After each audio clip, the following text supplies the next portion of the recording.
মানপত্রটা এমন কিছু গান যা আমাদের সত্যি মনের ভিতর থেকে একটা আলোড়ন তৈরি করে, একটা ভালো লাগা কাজ করে আমাদের। সেরকম একটা গানের মধ্য দিয়ে আমাদের উদ্বোধন। এই ছোট্ট ছোট্ট স্বপ্ন হয়, তখন অনেক বড় আকার ধারণ করে। মহাশয়কে বরণ করে নেবার জন্য সঞ্জিত বোসকে মঞ্চে আহ্বান জানাচ্ছি।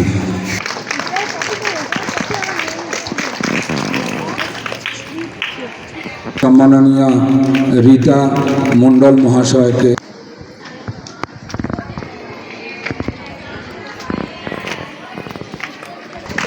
এরপরে সম্পন্ন চ্যারিটেবল ট্রাস্ট,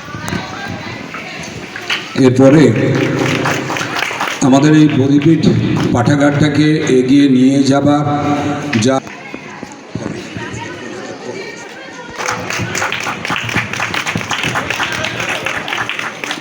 এরপরে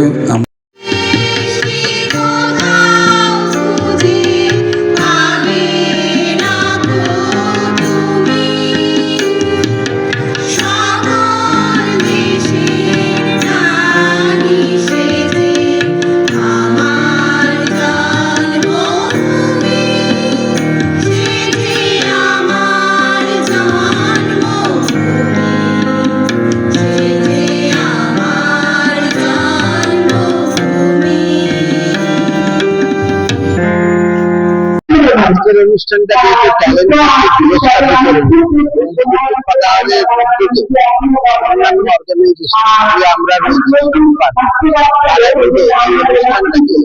ছাত্রছাত্রীদের কাছে যে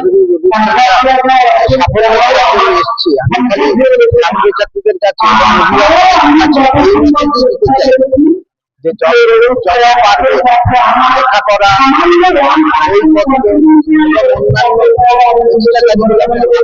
যুক্ত রাখতে পারেন, এই ধরনের অনুষ্ঠানের করতে পারেন।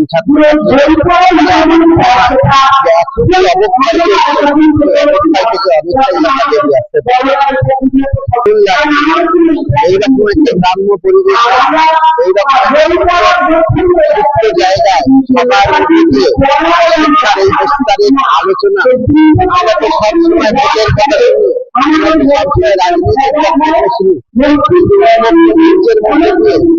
সবাই মিলে যে চেষ্টা করছি শিক্ষা নিয়ে, এটা আমার খুবই ভালো লাগে।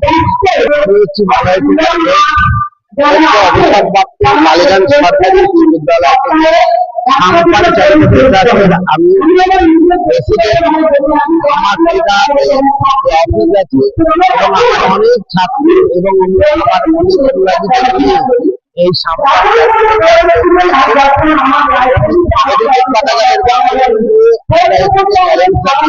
এই অনেকটাই যুক্ত হয়ে রয়েছি এবং আগামী দিনেও আমি থাকবো। আজকে একটা স্কলারশিপ ডিস্ট্রিবিউশন হলো, সেটা অর্গানাইজ করেছে integrated program for social development বলে বদিপীঠ পাঠশালা এবং জগৎজ্যোতি ঘোষ স্কলারশিপ ডিস্ট্রিবিউশন। অনুষ্ঠানটা ভীষণ সুন্দর হচ্ছে। একটা গ্রাম্য পরিবেশে লেখাপড়ার গুরুত্ব এবং বর্তমান সমাজে কত রকম বিনোদন মাধ্যম, কত রকম এক্সপোজার, তার মধ্যেও লেখাপড়াটা কতটা গুরুত্বপূর্ণ, সেই জিনিসটা যে এই ধরনের অনুষ্ঠানের মাধ্যমে আমরা প্রচার করতে পারছি বা অনুষ্ঠান উদ্যোক্তারা প্রচার করতে পারছেন, এটাকে আমি খুব একটা বড় প্রয়াস বলে মনে করি। এটা সত্যি একটা সমাজে উন্নতিমূলক প্রয়াস।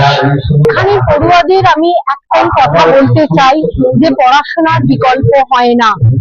তোমাদের কাছে এখন নানান রকম মাধ্যম রয়েছে নানান কিছু জানার, কিন্তু বই হলো প্রথম মাধ্যম যার মধ্যে দিয়ে তুমি সারা পৃথিবীকে জানতে পারো। বই তোমাকে শেখায় কোনটা ঠিক কোনটা বেঠিক, কোনটা ন্যায়, কোনটা অন্যায়। তার ফলে বইয়ের মাধ্যম দিয়ে গিয়ে তোমরা আরো বিভিন্ন মাধ্যমে পড়াও, আরো বেশি করে জানো, কিন্তু বইয়ের গুরুত্ব বা তাৎপর্য কখনো হারিয়ে যায় না, কখনো হারিয়ে যায় না। অনুশীলন, পঠন পাঠন এবং ডিসিপ্লিন, ডিসিপ্লিন শব্দটা সারা পৃথিবীতে বানান এবং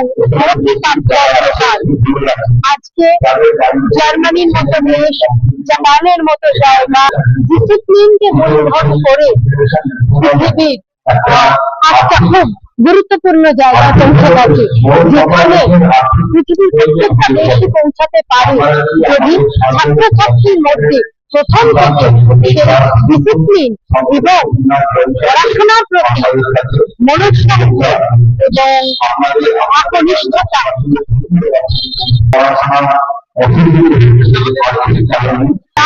দীপান্বিতা ঘোষ এবং আমি একজন সমাজকর্মী। আমি বিভিন্ন সমাজসেবামূলক কাজের সঙ্গে যুক্ত।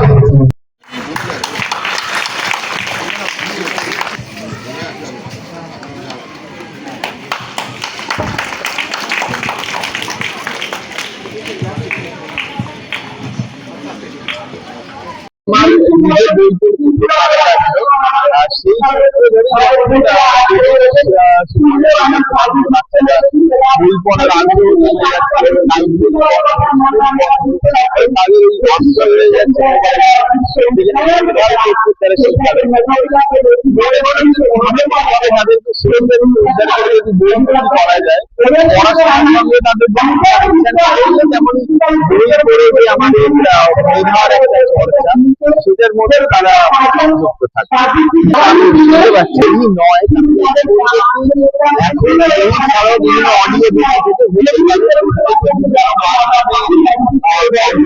ঠিক আছে গবেষণা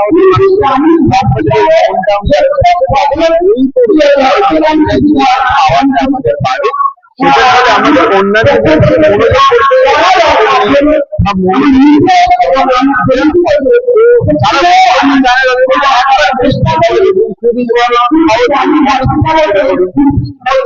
সেটা আমাদের বই পড়ার যে ইচ্ছা সেটা আমাদের আমি যেটা ভাবি যে কম্পিটেন্সি বেসড লার্নিং বর্তমানে বাচ্চাদের কি হয় স্কুলে ক্লাস 3 বাচ্চারা গ্রেড 1 বা বাংলা যেটা পড়তে পারে আমি যদি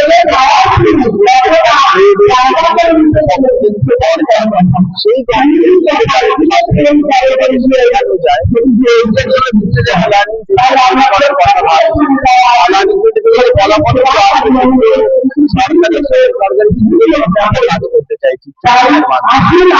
আমার নাম হচ্ছে সৌমদীপ ঘোষ।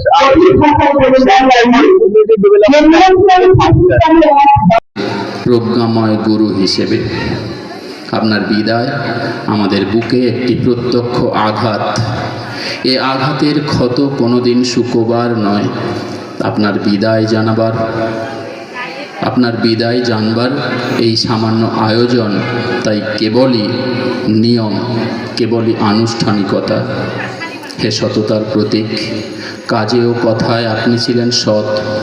আপনার ব্যক্তি জীবনে প্রাত্যহিক পরিশীলন আর শুদ্ধতা, ছোট বড় সমস্ত কাজে নিষ্ঠা ছিল অন্যদের কাছে অননুকরণীয়। আজ তাই সাধুবাদ নয়, জানাই সম্মুখের সময়ের তরে প্রাণের প্রণতি আর শুভবার্তা। আর বলি, আপনি ছিলেন, আপনি আছেন, আপনি থাকবেন চিরকাল আমাদের স্মরণে মননে হয়ে বড়ই আপন। পরিশেষে কবিগুরুর ভাষায় বলি, কালের যাত্রার ধ্বনি শুনতে কি পাও, তারি রথ নিত্য উধাও। জাগিছে অন্তরিক্ষে হৃদয় রথে, দুঃসাহসী ভ্রমণের পথে তোমা হতে বহু দূরে। মনে হয় অজস্র মৃত্যুরে পার হয়ে আসিলাম আজি নবপ্রভাতের শিখর চূড়ায়। রথের চঞ্চল বেগ হাওয়ায় উড়ায় আমার পুরনো নাম, ফিরিবার পথ নাহি। দূর হতে যদি দেখো চাহি, পারিবে না চিনিতে আমায়। হে বন্ধু, বিদায়। সশ্রদ্ধ প্রণমান্তে বোধিপীঠ পাঠাগারের সদস্যবৃন্দ, CIDP। ধন্যবাদ। আমি মাইকটা তুলে দিচ্ছি। সমাজের কথা ভেবে, বাচ্চাদের কথা ভেবে, তাদের মনোযোগের কথা ভেবে, মানসিক বিকাশকে নিয়ে এই সুন্দরভাবে তাদের যে প্রতিষ্ঠানটাকে সমাজের এই ক্ষুদ্র সমাজের প্রতিটি কোনায় কোনায় যেভাবে ছড়িয়ে দিচ্ছে, এই প্রচেষ্টাটাকে সর্বোপরি তাদেরকে ধন্যবাদ দিয়ে, যত ধন্যবাদ দেওয়া যায় খুব কম হয়, আরও কিছু প্রশংসার দাবি রাখে বলে আমার মনে হয়। সেই জন্য এই বোধিপীঠ পাঠাগারের এই ছোট্ট প্রয়াস একদিন শাখা প্রশাখায় পল্লবিত হয়ে সুন্দরভাবে বড় বনস্পতির মতো শিকড় বিস্তার করবে, গোটা গ্রামে গ্রামে ছড়িয়ে পড়বে। ছাত্রছাত্রীদের মধ্যে এই বই পড়ার অভ্যাস বা এই যে ছাত্রছাত্রীদের নিয়ে যে ট্যালেন্ট সার্চ পরীক্ষাগুলোর মাধ্যমে তাদেরকে যে উৎসাহ দান, এই পুরস্কার প্রদানের মাধ্যমে তাদের মনোযোগটাকে আরও বেশি নিয়ে যাওয়া, এই পড়াশোনার মধ্যে দিয়ে নিয়ে যাওয়ার জন্য এই সমস্ত দিকের কথা চিন্তা ভাবনা করার সঙ্গে সঙ্গে বিদ্যালয়ের বাধা ধরা জীবনের সঙ্গে এই গ্রামে স্টেজে উঠে কোনোদিন কিছু বলিনি। এর আগে আমার বহু জায়গায় সুযোগ হয়েছে, কাজের সূত্রে আমি রাজস্থান, ত্রিপুরা আরও অন্যান্য জায়গায় ছিলাম। পাবলিক স্পিকিংয়ের আমার অভিজ্ঞতা রয়েছে, কিন্তু নিজের গ্রামে হঠাৎ করে এরকম পরিচিত মানুষ যারা আমাকে পড়িয়েছেন, যারা আমাকে বড় করেছেন, তাদের সামনে বক্তব্য রাখার সুযোগ পেলাম। সাধারণত আমাদের এই যে বোধিপীঠ পাঠাগার 2021 সালে আমরা শুরু করি। কোভিডকালে আমি যখন বাড়িতে ছিলাম তখন দেখলাম যে বাচ্চাদের মধ্যে বই পড়ার আগ্রহ কমে যাচ্ছে, তারা বই পড়ার সুযোগ পাচ্ছে না। তো সেটাকেই সামনে রেখে আমরা ভাবলাম এমন কিছু কি আমরা করতে পারি যেটা দিয়ে বাচ্চাদের কাছে বইটাকে আমরা পৌঁছে দেব। সেই সূত্র ধরেই তখন আমাদের সূত্রপাত 100টা বই নিয়ে আমাদের লাইব্রেরি আমরা প্রথম তৈরি করেছিলাম। তারপরে ধীরে ধীরে সময় চলে গেছে, আমরা লাইব্রেরিকে আরও বড় করেছি। আমাদের গ্রামে যে কাজটা শুরু হয়েছিল সেই কাজ আমাদের গ্রাম ছাড়িয়ে এখন বর্তমানে সুন্দরবনের বিভিন্ন ব্লকে, মথুরাপুর, রায়দিঘি, এই সমস্ত জায়গাতে ছড়িয়ে পড়েছে। আর আমার ইচ্ছা ছিল, যেহেতু আমি সরকারি স্কুলে পড়েছিলাম, সেখানে অনেক গলদ ছিল শিক্ষা ব্যবস্থায়। পরবর্তীকালে আমি নিজে সোশ্যাল ওয়ার্ক নিয়ে পড়ি, বুঝতে পারি যে আরও কিছু আমরা করতে পারি। শুধুমাত্র বইয়ের পাতায় আমরা যেটা পড়ছি সেইটাকে বাস্তবে যতক্ষণ না রূপায়ণ করব, আমাদের পড়াশোনার সার্থকতা নেই। আর সেটাই আমার মাথায় বারবার ঘোরে। সেই ভেবেই আমি ধীরে ধীরে আমার একটা অর্গানাইজেশন তৈরি করলাম, যার নাম খুবই বড়, সেটার নাম নিয়ে লাভ নেই। আমরা বোধিপীঠ পাঠাগার বলেই পরিচিতি পেয়েছি, সেটাই আমার খুব ভালো লাগে। তো আমরা বিভিন্ন জায়গায় কাজ করছি যাতে বিভিন্ন নতুন নতুন শিক্ষা পদ্ধতি অবলম্বন করে বাচ্চাদেরকে আমরা পড়াতে পারি। বাচ্চাদের কাছে, যাদের কাছে লাইব্রেরি নেই, তাদের কাছে লাইব্রেরি আমরা পৌঁছে দিতে পারি। কাজ চলছে, দেখা যাক আগামী দিনে আমরা কত কি করতে পারি।